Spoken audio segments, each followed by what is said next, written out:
큰 환난을 당할 때라는 제목으로 함께 말씀 나누기 원합니다. 불안 속에 사는 한 부자가 있었습니다. 그래서 이 세상에 평안한 것이 있는가 싶어서 여기저기 찾아다니다가 한 그림을 보고 걸음을 멈추게 됩니다. 그 그림이 어떤 그림이었느냐 하면 그것은 거대한 폭포수가 쏟아내리는 암벽 한쪽 틈에 로빈새가 둥지를 틀고 이제 알을 품고 있는 장면입니다. 사람들이 봐도 곧 바람이 불면 거센 바람이 불면 이 둥지가 뭐 천결랑 떨어지로 떨어져서 어떡하나 그런 것 같은데, 근데 이 사람이 로빈새의 눈을 보니까 전혀 그런 위기 상황 가운데서도 두려움이나 불안한 기색이 보이지 않는 것입니다. 그래서 이 그 그림을 선택하게 되어집니다. 그렇다면 정말 평안은 누가 주는 것일까요? 이 참된 평안, 진정한 평안은 어디에서 오는 것이겠습니까? 우리가 평안을 찾을 수 있는 환경이 있다면 아무리 찾아보아도 그런 환경은 없을 것입니다. 환경에서 평안을 찾으려 하면 할수록 아무리 노력한다 할지라도 오히려 우리에게 찾아오는 것은 불안, 낭망, 좌절, 고통, 이것이 찾아오지 않겠습니까? 우리가 얻는 평안은 무풍지대에서의 평안함이 아니기 때문에 그렇습니다. 폭풍 가운데서도 누릴 수 있는 평안이라면 그것이 참 평안이라고 할 수 있는 것입니다. 그런데 그 평안은 세상에는 없는 것입니다. 그렇다면 이 평안을 누릴 수 있습니까? 우리가 누릴 수 있죠. 그것은 누가 주시는 것이냐 하면 바로 우리의 주인이신 예수 그리스도께서, 구세주이신 주님께서 주실 때에 가능한 것입니다. 그래서 예수님께서 자녀들에게 평안을 주시겠다라고 말씀합니다. 그러나 환난이 없을 것이다 라고 말씀하지는 않으셨습니다. 우리가 누리는 평안은 세상이 주는 것과 다르죠. 그래서 우리 주님께서는 무엇이라고 말씀하십니까? 요한복음 14장 27절 같이 읽습니다. 평안을 너희에게 끼쳐노니 곧 나의 평안을 너희에게 주노라. 내가 너희에게 주는 것은 세상이 주는 것과 같이 아니하니라. 그래서 세상이 주는 평안은 무엇입니까? 일시적인 것이죠. 돈과 권력, 나의 노력으로 얻은 그 평안, 그것은 오래가지 않는 것입니다. 잠깐 주어지는 것입니다. 그러나 우리 주님께서 주시는 평안은 세상의 것과 다르기 때문에 무엇이라고 하십니까? 너희는 근심하지 말고 두려워하지 말라라고 하십니다. 우리가 위기의 시대를 살고 계속 코로나 어려운 또 재난 가운데 있지 않습니까? 여러 가지 삶의 경제적인 문제, 또 개인적인 만남이나 건강 관계 때문에 또 내일을 생각하면 답답하고 힘들 수가 있습니다. 그럼에도 불구하고 오늘 2부 예배 현장에서 영상으로 드리는 모든 분들에게 동일한 하나님만이 주시는 평강, 절대 평강을 경험하는 은혜를 주시기를 주님의 이름으로 축복합니다. 오늘 본문에 보면 우리 예수님께서 예루살렘 멸망에 대한 예언을 계속하고 계시는데 이제 직접적인 예언의 말씀을 하고 계십니다. 예루살렘 멸망이 임박했는데 예수님은 그 날짜에 대한 말씀을 하지 않으시고 징조에 대한 이야기를 하시죠. 지금 가을 장마가 시작되어지고 또 태풍이 올라오기 때문에 또 갑자기 또 비가 많이 오고 있지 않습니까? 그래서 태풍이 올라온다 그러면 우리가 구름이 몰려들고 바람이 불고 하면 이제 준비해야 되겠구나. 그래서 뭐 재난 문자도 보내고 그러죠. 이처럼 징조를 알면 우리가 대비할 수 있는 것입니다. 우리 주님께서도 종말의 징조를 미리 말씀하시면서 지혜로운 자는 그것을 준비할 수 있다라고 말씀하시는 것입니다. 그리고 환난, 고통이 얼마나 끔찍할지에 대한 부분도 오늘 말씀하고 계시는 것이죠. 우리가 지난주에 살핀 것처럼 예루살렘의 멸망과 성전의 파멸이 있을 것인데 그 징조 4가지를 이야기하셨죠. 오늘 한 가지 더 추가해서 5가지를 말씀하고 계시는 것입니다. 먼저 적그리스도가 등장하죠. 그리고 각종 기근과 재난이 또 있습니다. 그리고 지진도 일어나죠. 또 종교 대박해가 일어나고 교회 분열이 일어나고 사랑이 식어질 것이다 라고 했습니다. 그리고 마지막 때에 온 민족에게 세상 끝까지 복음이 전파될 것이다. 그러면서 예수님께서 계속해서 오늘 5번째 징조에 대한 말씀을 하시고, 그리고 그 환난과 고통이 얼마나 극심할 것인가에 대한 말씀도 하고 계십니다.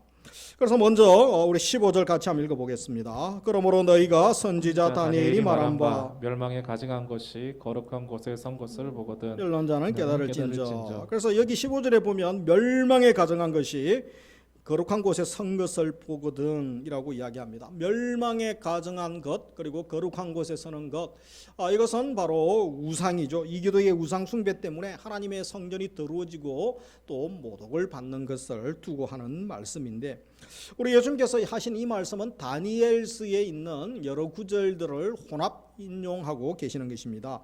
다니엘서 9장 27절, 11장 31절과 또 12장 11절에 있는 내용들을 배경으로 하는데, 우리 11장 31절을 보시면 군대는 그의 편에 서서 성소 곧 경관 곳을 더럽히며 매일 드리는 제사를 폐하며 멸망하게 하는 가증한 것을 세울 것이며, 그래서 이 다니엘은 장차 이방 나라가 이스라엘을 공격하고 쳐들어와서 하나님께 대한 모독적인 행위를 할 것이다 라고 예언을 하고 있습니다. 그리고 구체적으로 하나님께 드리는 제사를, 예배를 금지시키죠. 그리고 우상을 제단에 세우면서 성전을 더럽히는 신성 모독을 범하게 될 것이다 라고 미리 예언하고 있습니다. 그런데 이 예언은 여러 번 역사에서 이루어졌습니다. 다니엘의 예언대로 350년이 지난 BC 주전 168년에 멸망하게 가증한 이것이 바로 또 세워지게 되죠. 그래서 이 누가 세워지냐면 시리아 왕이 쳐들어옵니다. 안티오쿠스 에피파네스 4세가 군대를 이끌고 와서 점령하게 됩니다. 그래서 성전 안에 그리스의 신 제우스 신상을 세우게 되고, 이스라엘 백성들이 불결하게 여기는 돼지 피를 뿌리게 됩니다. 그리고 돼지 제사를 드리게 되어집니다. 그래서 이 돼지를 제물로 바치게 되면서 유대인들이 정말 수치스러워하고 그리고 막 분을 이기지 못하죠. 그래서 반란이 일어나기도 합니다. 그리고 이 비슷한 일이 또 300년이 지난 주전 40년에 로마 황제에 의해서 일어납니다. BC 40년에 갈리굴라라는 황제가 예루살렘 성전을 공격하게 되죠. 그런데 그때는 자기 신상을 세우고 깃발을 세우면서 또 하나님의 성전을 모독하게 되어집니다. 그래서 한 두 번 정도 또 이런 일들이 일어났으니까 이제 다니엘의 예언이 1차적으로 다 이루어졌다라고 생각하고 있는데, 예수님이 나타나셔서 또 15절에 이 말씀을 하고 계십니다. 아직 다 이루어졌다는 것이 아니죠. 그래서 예수님이 말씀하신 지 30년이 지난 AD 70년을 전후로 로마가 예루살렘을 파괴하고 성전을 불태우면서 성전을 모독하는 일이 또 일어나게 되어집니다. 그래서 우리가 이것을 보면 어느 시대든 권력을 가지고 힘을 가진 자들은 자기가 하나님의 자리에 올라가고 내가 신이라고 자칭하면서 얼마나 교만 방자한 모습들을 보게 됩니다. 그것은 한 시대만 일어나는 것이 아니죠. 역사적으로 늘 반복되어져 왔고, 또 역사의 극에 달했을 때에 이들의 교만함뿐 아니라 이들의 밖에 이들로 인한 끔찍한 재앙이 오게 될 것에 대한 또 경고의 말씀을 미리 예언하고 계시는 것입니다. 그러면 이 성전이 더럽혀지게 되는데 그때에 일어날 상황, 끔찍한 상황은 어떤 상황들이 전개되어지는가 예수님이 말씀하고 계십니까? 그것은 16절 이후에 말씀하고 계시죠. 그래서 15절에 읽었던 멸망에 가증한 것, 거룩한 곳에 선 것을 보거든. 이것은 성전이 더럽혀지는 것을 너희들이 보면 깨달으라는 것입니다. 그래서 16절에 어떻게 하는 것입니까? 그때에 유대에 있는 자들은 산으로 도망할지라, 빨리 산으로 도망하라는 거죠. 그들은 이제 산이 하나님의 도움이 있는 곳이다, 이런 유대인들은 생각을 가지고 있었죠. 그리고 성전이 더럽혀질 때에 일어날 악의 공격과 파괴가 얼마나 다급한가, 아주 급속도로 진행되어지기 때문에 산으로 도망가라. 지붕 위에 있는 자는 집 안에 있는 물건을 가지러 내려가지 말고, 급하다는 거죠. 밭에 있는 자는 겉옷을 가지러 뒤로 돌이키지 말지어다. 그날에 아이벤 자들과 젖먹이는 자들에게 화가 있으리로다. 너희가 도망하는 일이 겨울이나 안식일이 되지 않도록 기도하라. 그래서 예수님이 하시는 말씀은 산으로 도망가라, 급히 도망가라, 또 임산부에게 고통스러울 것이다, 겨울이나 안식일에 고난이 오지 않도록 기도하라, 이렇게 말씀하시는데 그 이유가 무엇입니까? 그것은 21절 때문이죠. 우리 21절 같이 읽습니다. 이런 것 때문에 큰 환란이 있겠음이라. 창세로부터 지금까지 이런 환란이 없었고 후에도 없으리라. 그래서 21절에 이 성취가, 말씀의 성취가 일어나죠. 역사적으로 보면 바로 예수님 오신 후 66년부터 시작되어집니다. 예루살렘의 반란과 로마의 강경 진압으로부터 끔찍한 재앙이 시작되어집니다. 그래서 주 69년에 네로 황제가 죽고 난 다음에 이 유다의 반란군을 진압하고 있던 진압 사령관으로 있던 베스파시아누스 장군이 있습니다. 이 사람이 네로 죽고 난 다음에 이제 황제가 됩니다. 그래서 그 유다의 반란군을 진압해야 되는데 그 사령관으로 자기 대신 아들을 보냅니다. 티투스 장군이죠. 디도 장군을 보내게 됩니다. 그래서 이 티투스 장군이 바로 원래 예루살렘을 포위하고 고립시키면서 또 식량과 물을 다 차단시키고 서서히 예루살렘을 공격할 계획을 가지고 있었습니다.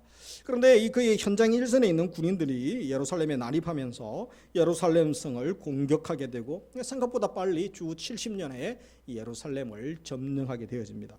그런데 그때 끔찍한 사건들이 일어나게 된 것이죠. 그래서 유대 역사가 요세푸스가 이 장면들을 아주 상세하게 조사하고 기록을 했는데 그것을 보면 로마인들이 예루살렘을 유린하고 유다를 짓밟았을 때에 무려 10만 명에 해당하는 자들을 9만 7천 명을 포로로 끌고 갑니다. 그리고 이 110만 명이 살육과 기아 각종 질병으로 고통당하고 얼마나 죽은 사람들이 많은지 장례도 치르지 못하게 되죠.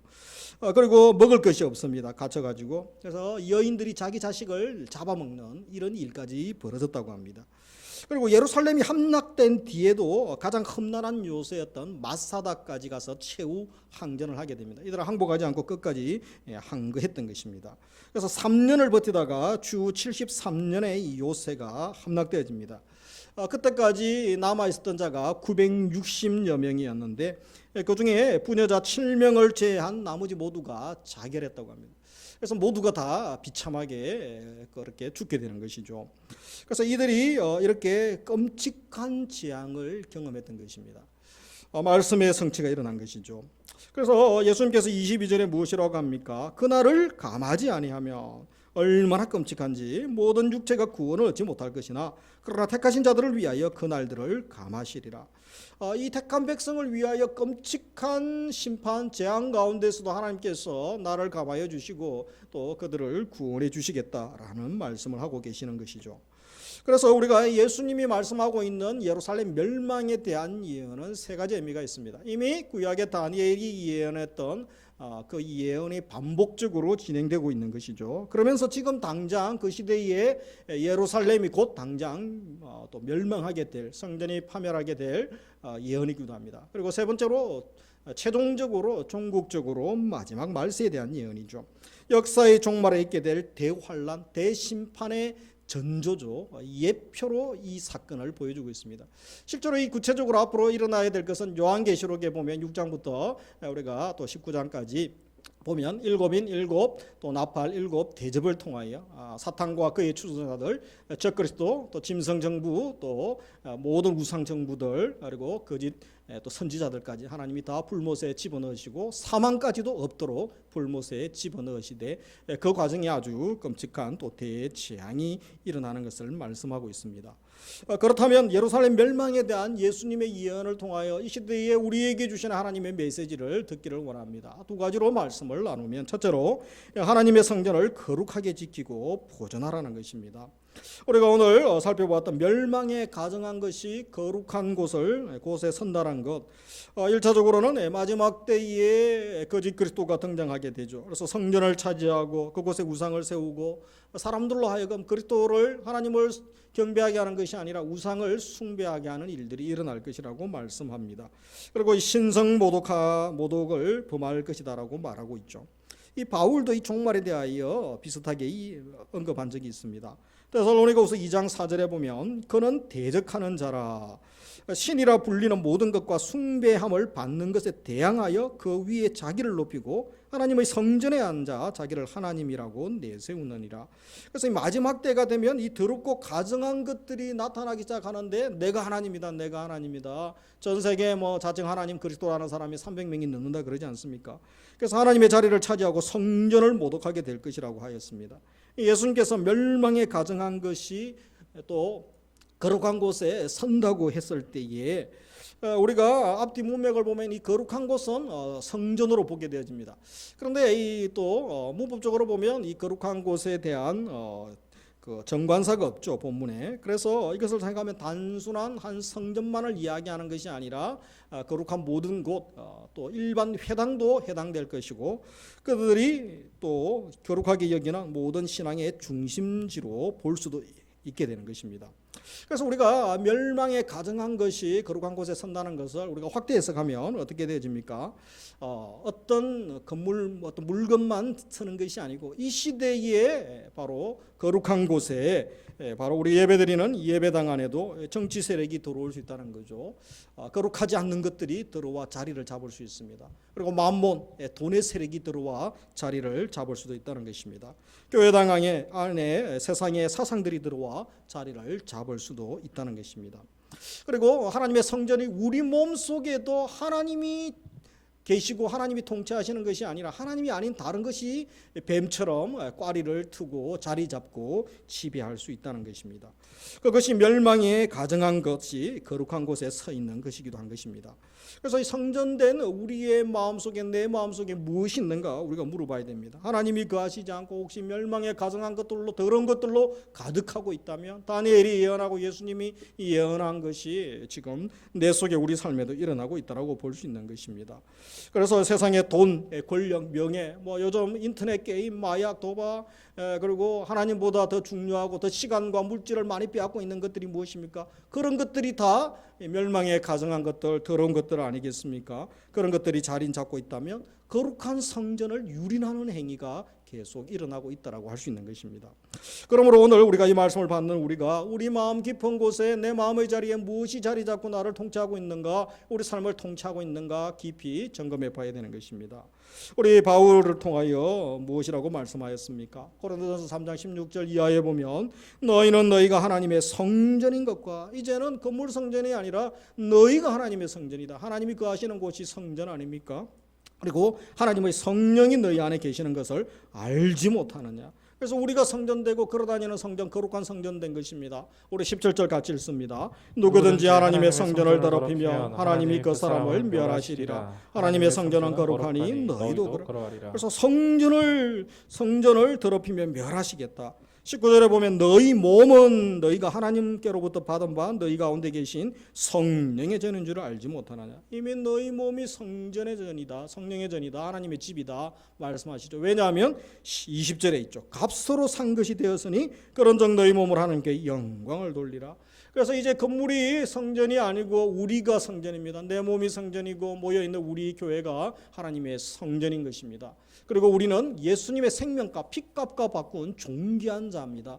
그래서 이제 우리는 걸어다니는 성전입니다. 건물에서 우리가 예배당이라고 하죠. 예배당에서 함께 모여서 예배드리지만 우리 온라인으로 예배드리시는 분, 그곳이 하나님이 함께 하시고 주님을 진정으로 찾고 부르짖으면 경배하면 그곳이 성전이 되는 것입니다. 그래서 우리가 있는 곳에서 걸어다니는 성전으로 하나님께 영광 돌리고 거룩한 삶을 살아갈 수 있음을 기억해야 되는 것입니다.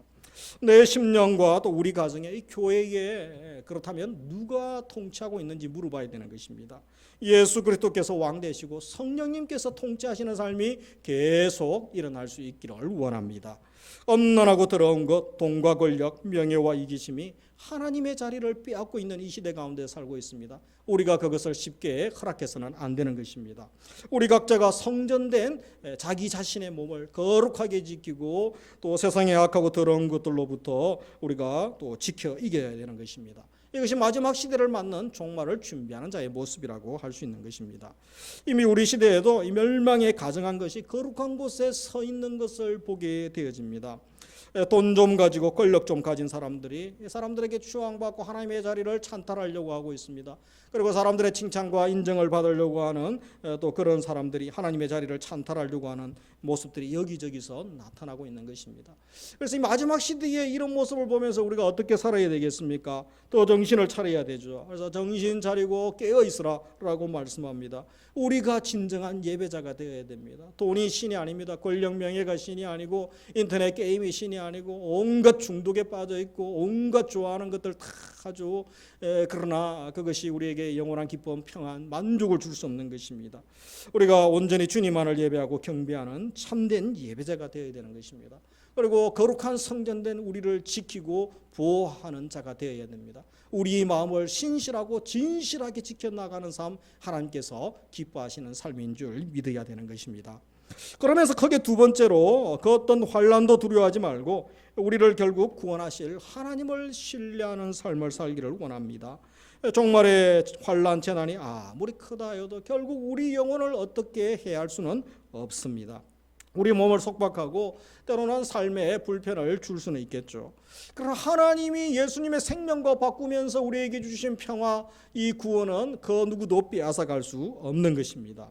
예수님은 종말의 때에 멸망의 가정한 것이 거룩한 곳에 서게 될 때에 극심한 재난이 올 것에 대한 예언의 말씀을 하고 계십니다.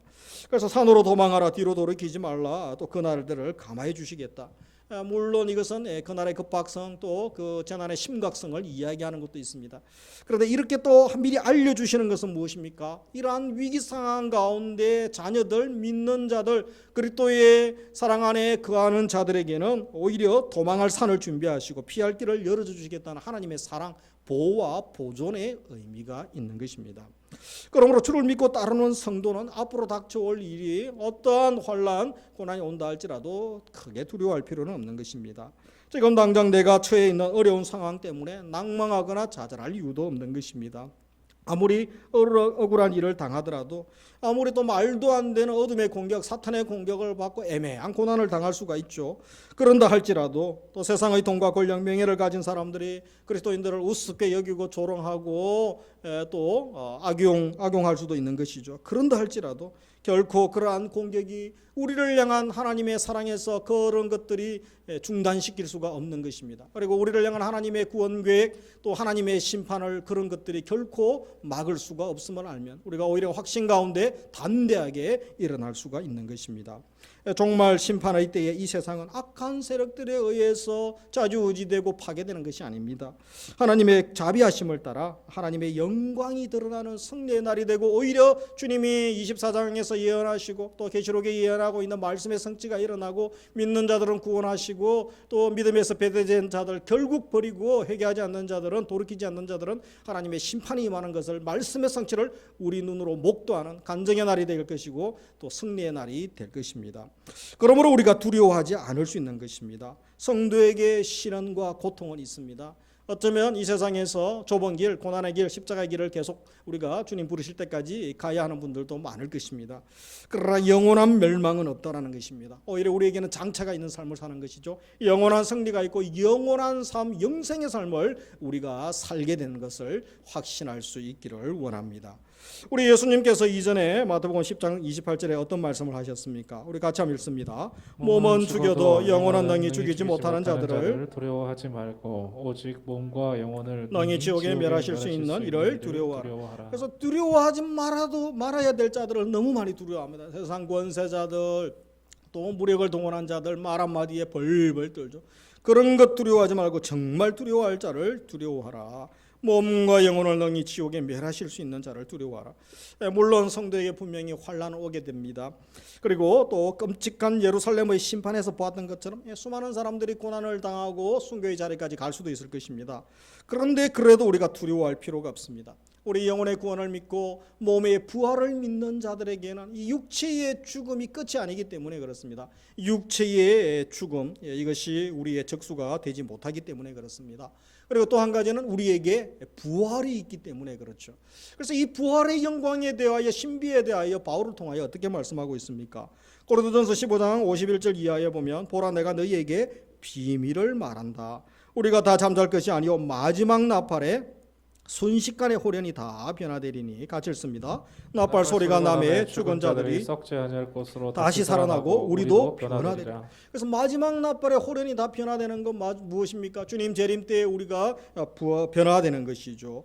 부활과 함께 신령한 변화, 영화로운 변화, 영광스러운 변화, 상상도 못한 화려하고 신비로운, 우리가 신의 자녀는 신으로 변화되는 놀라운 일들이 일어나게 되는 것이죠. 우리에게 부활이 있다는 것입니다. 그렇다면 그것을 안다면 55절, 사망아 너희의 승리가 어디 있느냐? 사망아 내가 쏘는 것이 어디 있느냐? 사망뿐 아니라 그죠? 마귀야, 어둠아, 또 어떤 권세자들아, 죽음아, 아픔아, 문제야, 우리가 선포할 수 있는 것입니다. 57절 같이 읽습니다. 우리 주 예수 그리스도로 말미암아 우리에게 승리를 주시는 하나님께 감사하노니. 이 말씀에 확신이 있고 내일에 대한 분명한 확신이 있는 사람은 이렇게 57절을 고백할 수 있는 겁니다. 예수 그리스도 때문에 우리가 승리하였다, 감사 찬양하며 살아갈 수 있는 것입니다. 그래서 우리 성도는 죽음을 두려워하지 않고 또 사망을 정복한 자들입니다. 왕이신 만왕의 왕이신 예수님을 믿고 따르는 자들 아니겠습니까? 그러므로 고통과 환난 가운데서도 오직 우리는 은혜 베푸실 주님만 바라보며 두려워하지 말고 담대하게 믿음의 길을 갈 수 있습니다.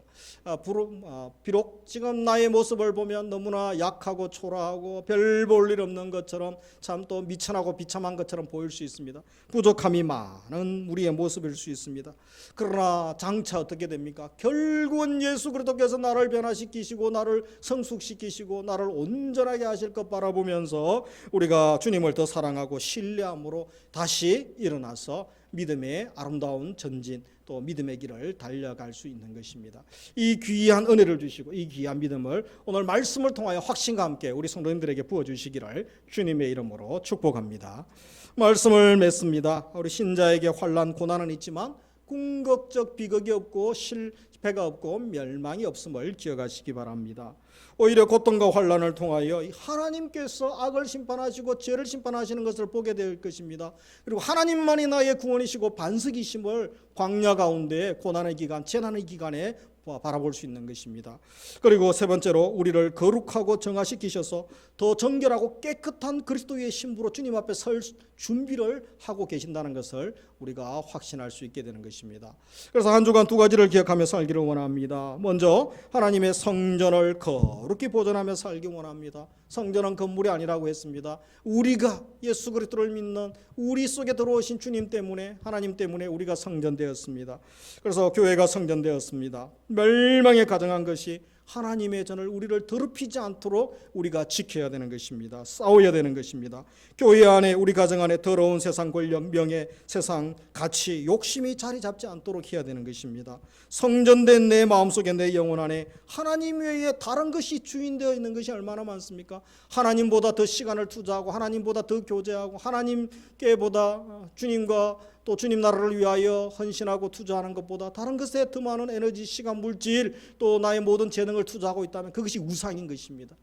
그것이 이전에는 리차드 포스트는 돈 또 성 권력이라고 했지만 요즘은 인터넷 그리고 또 그 많은 것들이 얼마나 이 시대에 많습니까? 어떤 목사님이 설교한 걸 한번 들어보고 참 충격을 받았습니다. 요즘은 반려동물들도 우상이 될 수 있다고. 왜 그러냐고 설교를 들어보니까 요즘 사람들이 물론 외로워서 이제 위안받는 것은 참 좋죠.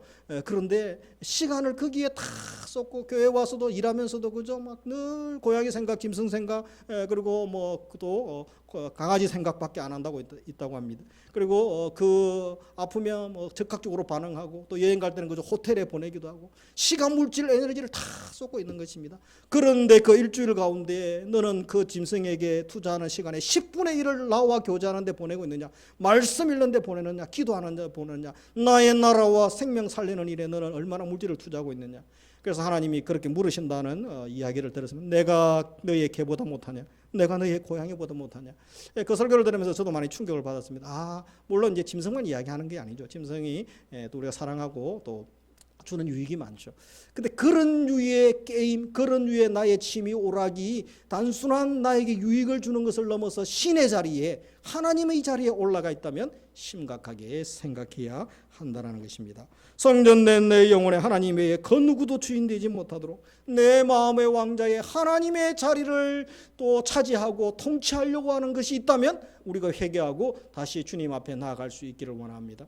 우리 주님께서는 우리에게 생명까지 주시면서 우리의 왕이 되어주시고 우리를 구원해 주시고 또 걸어다니는 성전이 되게 해주셨던 것입니다. 내가 하나님의 성전이고 걸어다니는 우리가 하나님의 성전임을 기억하면 어떻게 살아야 되겠습니까?